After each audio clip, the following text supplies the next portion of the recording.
할렐루야. 일주일 잘 지내셨어요? 예, 사순절 둘째 주간을 지내오셨고 이제 사순절 셋째 주간 시작됩니다. 오늘 시편 95편 함께 읽었고요. 제목은 다툼과 불신 그 너머를 바라봅시다 라는 내용입니다.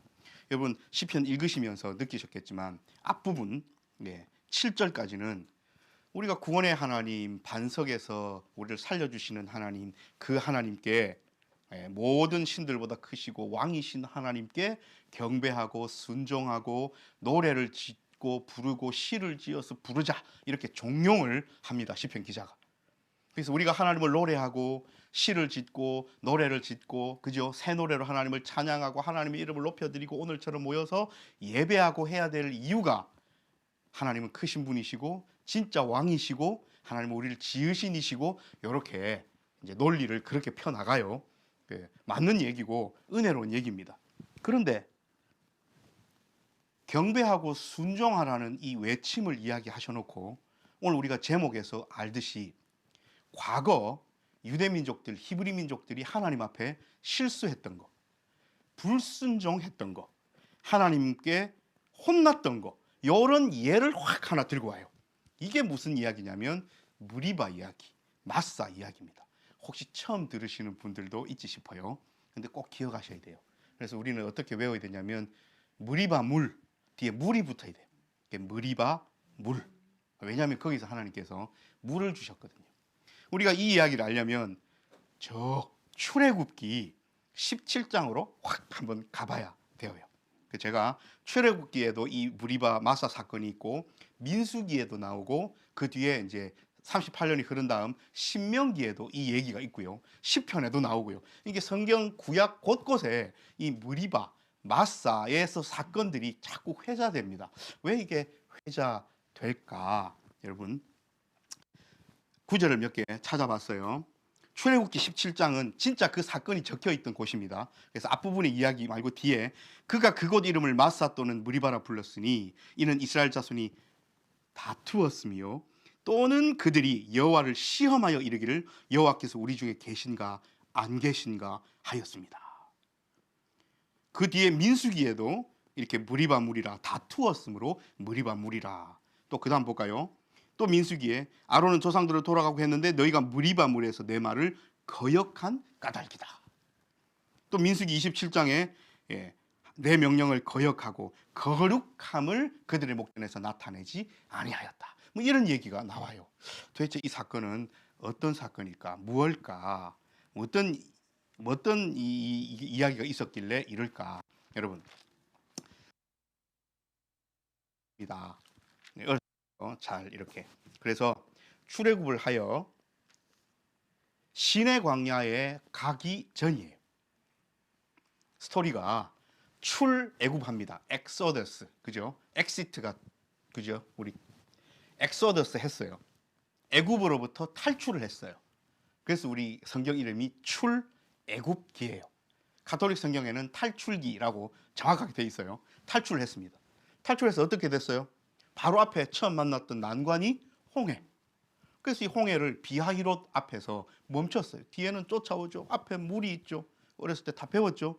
근데 하나님께서 모세를 통하여 지팡이를 드니까 물이 갈라서 다 건넜어요. 그리고 1월 14일 6월절 1월 15일 날 나와서 맞죠? 출발을 했는데 제3월에라고 옛날 우리 개역 한글 성경에 돼 있고요. 3월이니까 한 2달 지난 겁니다. 1월에 나왔는데 3월이 된 거예요. 2달 동안 어디에 도착했냐면 시내 광야에 도착해서 거기서 여러분 알다시피 모세 할아버지가 산에 올라가서 십계명 받으시고 그죠? 내려왔더니 송아지 만들어서 깨고 다시 올라가고 요게 시내 광야. 그러면 홍해와 시내 광야 사이에 어느 곳에서 장막을 한번 쳤어요.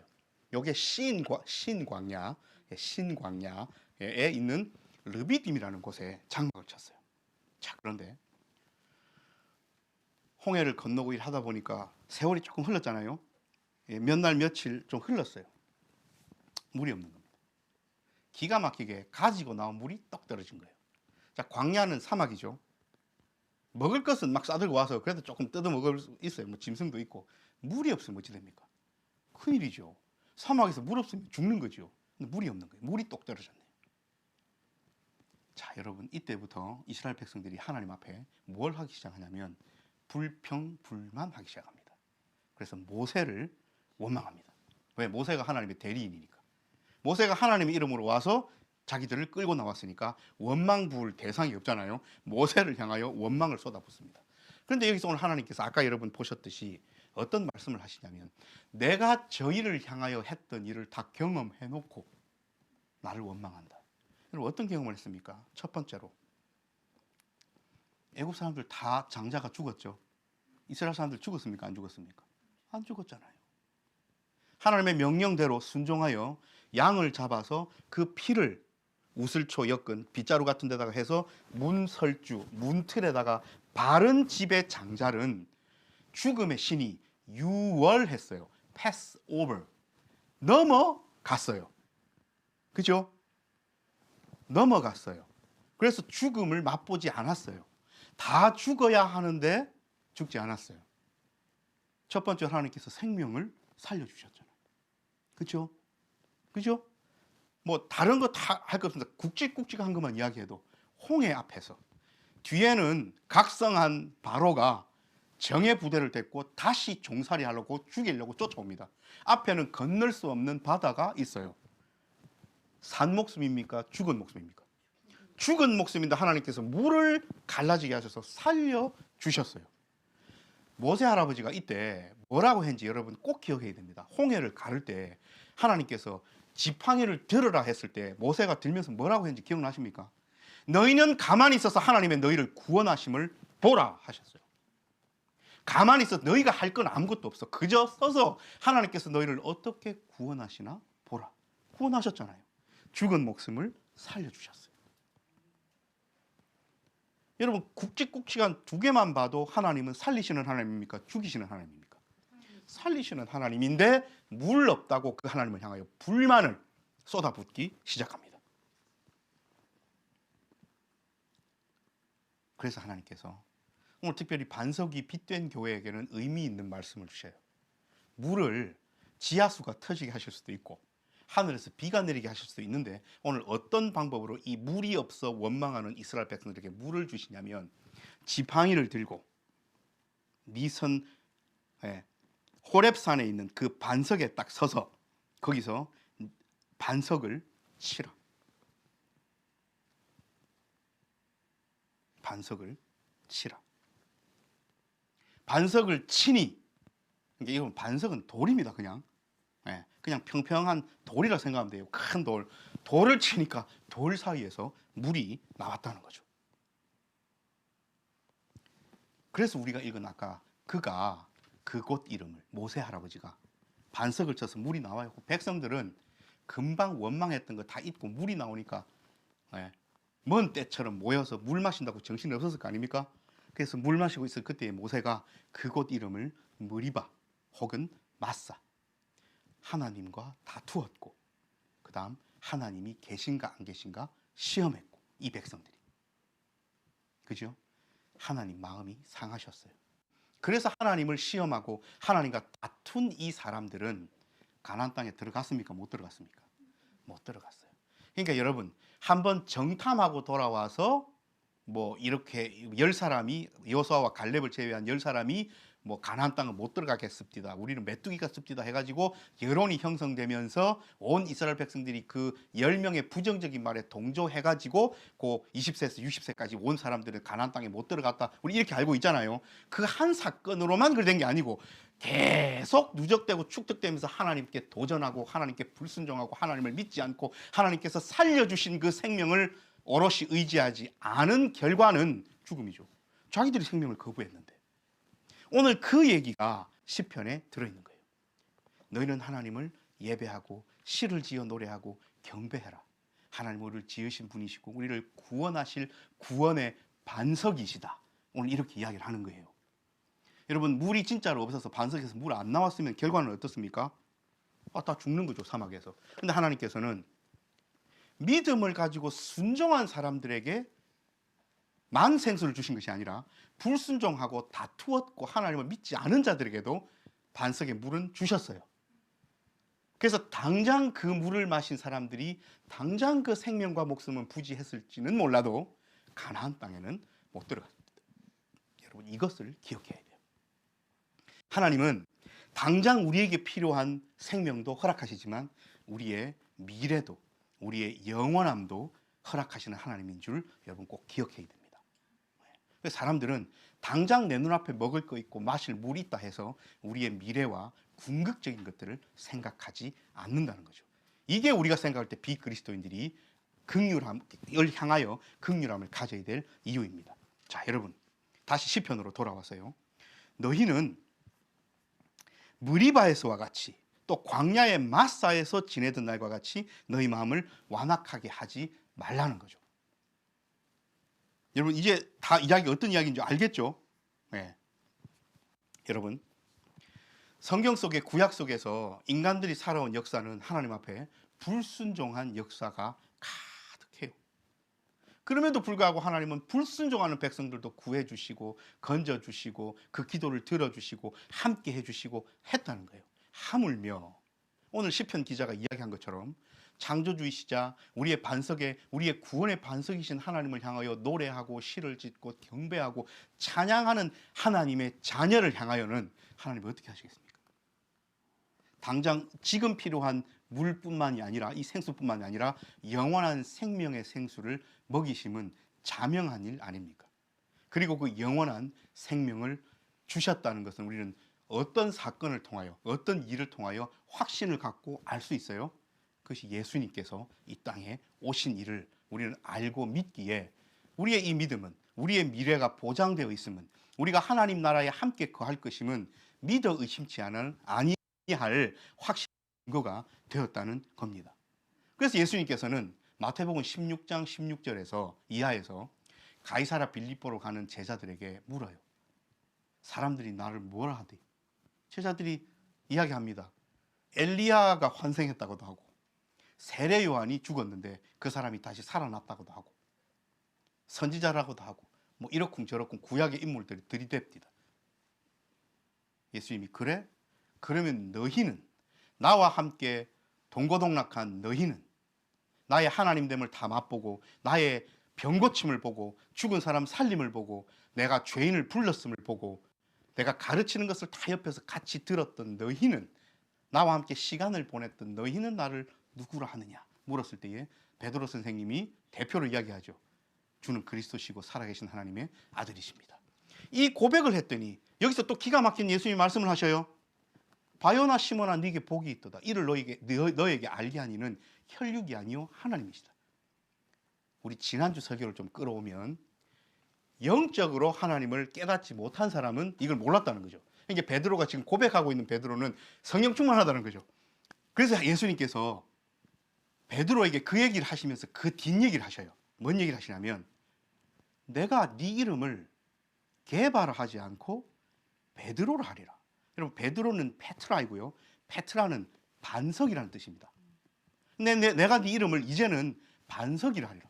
여기 우리가 아는 베드로라는 아저씨의 원래 이름은 게바예요.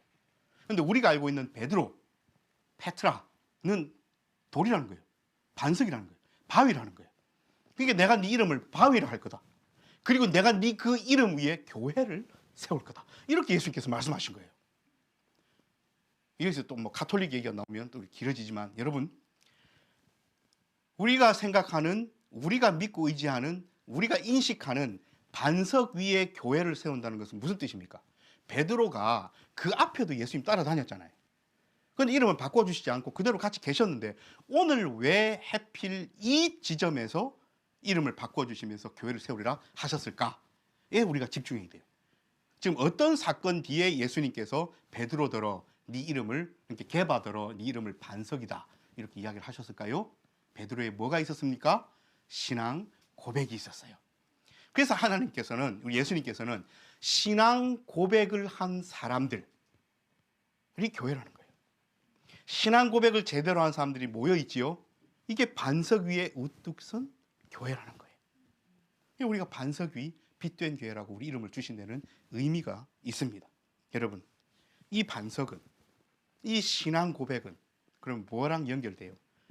우리가 지금 구약 출애굽기도 했고요. 시편도 했고요. 오늘 마태복음도 함께 했습니다. 구약 출애굽기에서는 어떤 일이 있었죠? 불만스럽고 불순종하고 하나님과 다투려고 하고 하나님을 시험하려고 하는 사람들에게 반석을 쳐서 물이 나오게 했어요. 그래서 상징적으로 이 돌은, 이 바위는 물을 내는 상징입니다. 물이 없으면 죽으니까 생명의 상징이 된 거예요. 그죠? 시편으로 돌아오면 그런 생명이신 하나님, 구원의 반석이신 하나님을 노래하고 순종하고 하나님을 경배하고 살자. 그지요? 그럼 다시 신약으로 오면 예수님께서 네가 한 그 신앙 고백이야말로 반석될 충분한 자격이 있다. 그것이 교회다 이야기하시는 거예요. 이해됐습니까? 그래서 오늘 우리는 반석에 집중하는 거예요.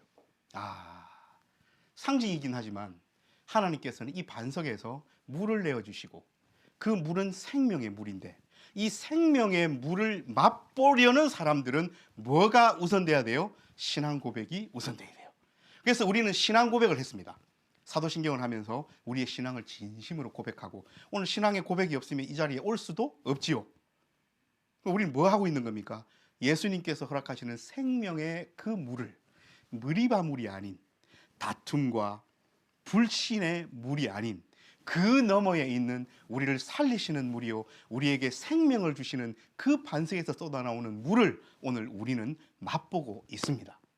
이것이 하나님께서 오늘 우리에게 주시는 은혜예요. 우리가 이 세상을 살아가면서 얼마나 하나님을 더 시험하고 얼마나 하나님과 더 다투어야 하는가.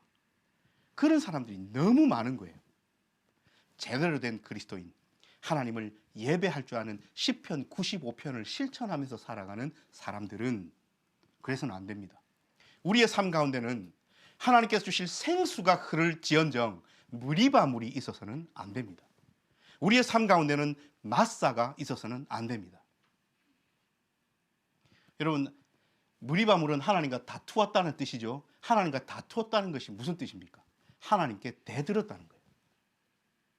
나를 살려주신 그 분을 향하여 대들었다는 거예요. 이유는요, 마실 물 없다고. 우리가 인생을 그렇게 살아가고 있지는 않은지 이 사순절에 다시 한번 돌아봐야 돼요. 하나님은 궁극적인 생수를 날마다 우리에게 부어주시고, 사실 우리가 지금 배를 굶습니까? 목이 마릅니까? 우리 다 풍족하게 살잖아요. 그럼에도 불구하고 자그마한 것, 내 인생에 내가 바라고 원하는 것이 되지 않는다는 순간이 딱 오면 우리는 하나님을 향하여 무리바합니다. 왜 내 기도를 안 들어주냐고. 하나님 앞에 대들어요. 하나님 나한테 뭐 해준 거 있냐고. 당장 눈앞에 그렇게 출애굽에서 유월절을 맛보고 홍해를 맛보았음에도 불구하고 마실 물 없다고 하나님께 대들은 그런 히브리인들의 실수가 오늘 우리의 삶에도 반복되고 있다면 우리는 이 사순절에 다시 한번 내 삶을 되돌아 봐야 합니다. 여러분, 오늘 시편 기자를 통하여 우리에게 하나님께서 이 사순절 셋째 주일날 뭘 기억나게 하셨습니까? 그들의 실수를 기억나게 하셨어요. 궁극적인 반석을 통한 구원의 반석을 통한 생수의 강이 우리의 삶에 넘쳐 흘러나면도 불구하고 작은 것, 우리의 일상에서 나타나는 불편함들을 가지고 하나님 앞에 무리바 대들고 하나님을 다투고 마사 하나님 진짜 계시나 안 계시나 시험하면서 산 모습은 없는지 우리 자신을 한번 되돌아 보십시다. 그래서 혹 있다면 하나님 앞에 회개하시고 그러지 않다면 더욱더 내 마음을 굳건히 하여 일주일 동안 하나님 앞에 무리바 마사는 치워버리고 구원의 반석만을 바라보며 오늘 사도 베드로 선생님이 고백했던 것처럼 당신은 하나님이시고 살아계신 나의 하나님이십니다. 고백하고 그리스도십니다. 고백하는 일주일을 사시기를 하나님께서 바라고 계십니다. 기도하십시다.